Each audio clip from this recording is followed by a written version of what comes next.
যত দিন যাচ্ছে তত যেরকম কষ্ট বাড়ছে, যেরকম পারছি না, তবুও তো উঠে দাঁড়াতে হবে।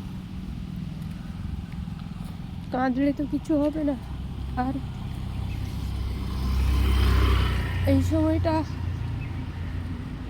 মনে হয় সবাই যদি আমার পাশে, মানে আমার পরিবার, আমার আত্মীয় স্বজন যদি একটু মানসিক শান্তি দিত না, তাহলে হয়তো আমি সুস্থ হয়ে যেতাম।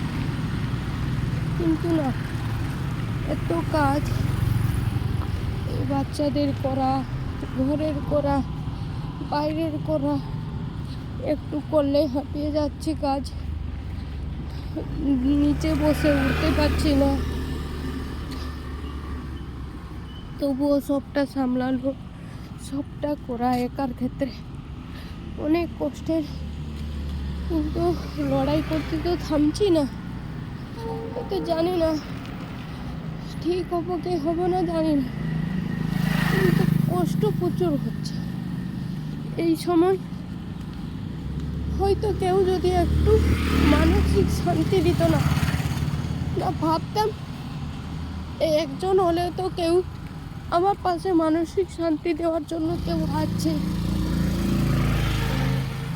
বিশেষ করে নিজের পরিবারে নিজের লোকরা কোনোদিন তো থাকলো না, কিন্তু এই সময় যে দুটো বাচ্চা কি করছে, বা তারা কি খেতে পারছে, তারা কি ঠিক আছে, সেইটা দেখার মতনও কেউ। যদি আমি মরে পড়ে থাকবো না, তাহলে জিজ্ঞাসাও করতে আসবে না কেউ যে আমার বাচ্চাদের তোরা ঠিক আছিস। জানি না কি হবে, তবুও তো লাস্ট দিন অবধি চেষ্টা করে যাচ্ছি, আর করব যতদিন অবধি নিঃশ্বাস চলছে, যতদিন অবধি আমার হাত পা চলছে, ততদিন অবধি তো চালাবো। না, প্রচুর কষ্ট লাগছে, যত দিন বাড়ছে তত এরকম কষ্টটা বেড়ে যাচ্ছে। এই নিয়ে সবাই আবার খারাপ ভাববে না।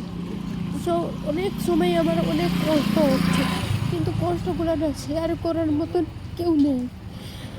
খুশি থাকার জন্য তো কেউ নেই। যদি কেউ কাঁদে, মানে কারোর কাঁধে হাত দিয়ে না, যদি কারোর কাঁধে মাথা রেখে কাঁদতে পারতাম না, তবুও অনেকটা শান্তি লাগতো। সেইটুকুও নেই। আর বাচ্চারা তো ছোট, তাদের কাছে কাঁদলেও বুঝতে পারবে না।